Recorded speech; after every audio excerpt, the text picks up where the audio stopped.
Tell us who you are and a little bit about what you do. Sure, my name's Tom Lloyd. I'm a former Chief Constable in the United Kingdom. And at the moment, what I focus on is drug policy reform. As far as I'm concerned, prohibition of drugs is a very costly, harmful and counterproductive failure. Okay. Why have you decided to speak out now after your role in the police? Well, I spoke out during my role in the police, but of course I had a duty to uphold the law, so I spoke privately and tried to influence people. I like to think I had some success, and certainly there were people within the police force, as there are now, who think that prohibition ought to end and we ought to be looking at different ways of dealing with problematic drug use and the illicit drugs market. I speak out now because it's something that I strongly believe in. I think that there are a lot of people who need help, and if I can play some small part in that, if I can use my background and experience to help bring about change, then I think it's right and my duty to do so. Absolutely. Do you believe that there's enough education on drugs as a whole and specifically cannabis in the UK? I think there's a lot of misinformation. I think there are some downright lies told about it, and I think it's a great shame that a lot of the truth about cannabis is withheld or at least disguised.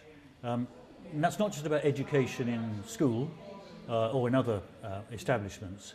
I think it's to do with a large section of the media who seem to go for the sensational view, overemphasising the damage that cannabis can cause, and very much underestimating the benefits that can arrive from cannabis use, for which there is proper accredited scientific evidence.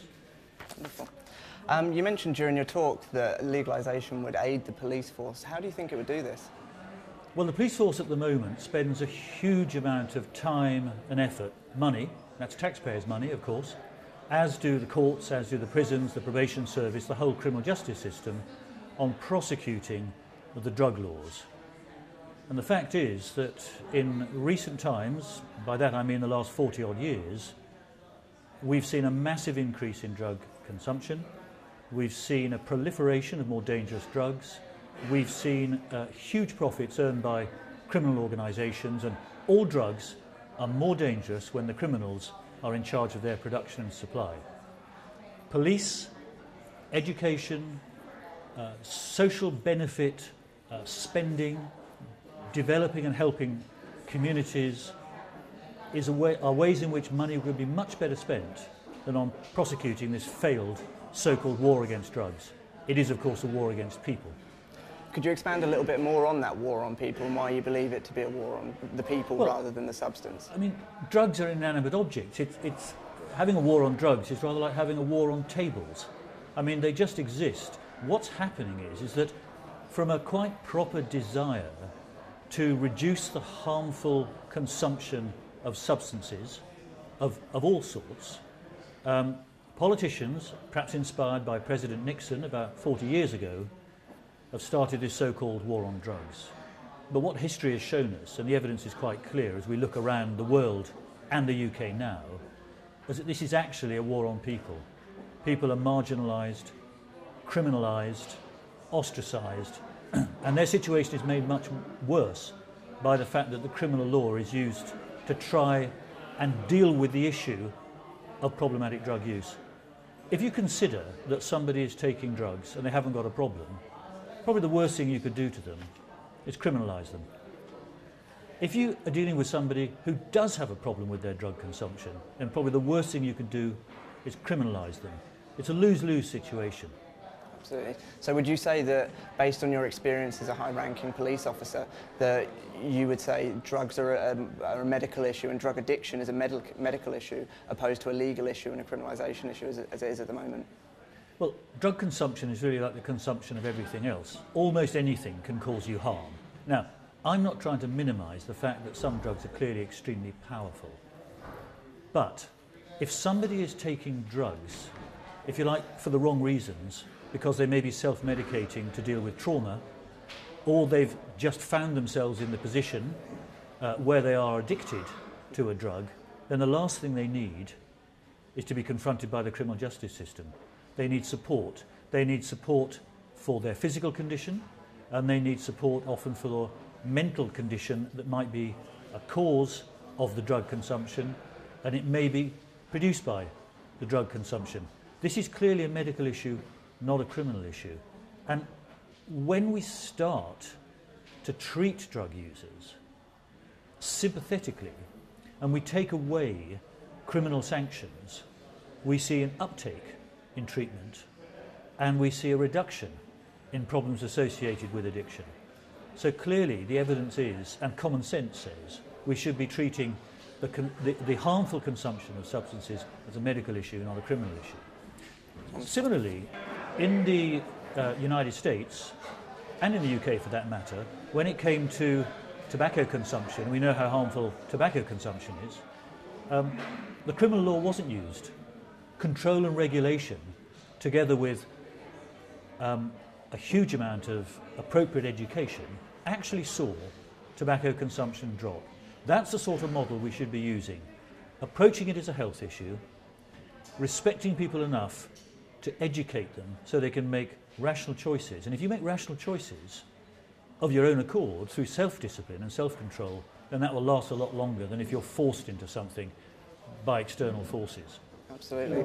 Would you say that from your time in the police that you found that the general consensus within them is that the war on drugs is an unwinnable battle despite what they're being told from their superiors? Sorry. The so-called war on drugs, the war on people, is clearly unwinnable. What we've done by prohibiting drugs is we've handed a huge illicit market of about $320 billion a year worldwide or more to criminals. Now they're not just going to stop because somebody threatens them with prison, because the fact is that most of the people at the top end don't go to prison. They keep themselves remote from the possibility of arrest. They use violence to keep themselves out of harm's way, out of the reach of the criminal justice system, and they will, of course, corrupt not just individual law enforcement agencies, but whole countries. So we've got a system where human beings like to take substances for spiritual purposes, for creative purposes, just to relax and let go. Now, clearly that often gets out of hand, and I don't minimise that, but if the government won't let human beings do that, criminals will meet that market, they'll supply that market and they'll make huge profits. Simply trying to defeat them by threatening them with criminal sanctions hasn't worked, doesn't work and won't work. How do you believe that if we were to legalise or medicalise, how would we do that? What do you think is the best system to look at implementing into the British society? Well, there's quite a lot been written about this, not least by Steve Rolls of Transform, a very well respected and well researched drug policy advocacy organisation. The thing is, you don't treat drugs all the same, which is exactly the same way you'd think about other things that we consume. So you might say that cannabis, for example, could be produced, grown by individual producers for their own purposes, perhaps as part of a cannabis social club, which works well in some countries. But when it comes to the much more powerful substances, such as heroin and cocaine and the like, then you'd be thinking of more control and regulation. The point being, though, that the criminals must not be in charge. They make huge profits. It's hugely damaging to have the criminals in charge. The quality of the drugs is unknown. Needless, avoidable death and disease arises. If the government controls it, you can control the quality. You can control the concentration. You can eliminate avoidable death and disease. And in fact, if you couple that, of course, with education, then not only have you got safer drugs, you probably actually see a slight reduction in drug consumption. Certainly decriminalisation, where it's taken place, has not seen what some naysayers would say is a huge increase in drug consumption. It simply doesn't happen. Human beings can make rational choices, but they can't make rational choices if they don't know what they're taking because the criminals are in charge.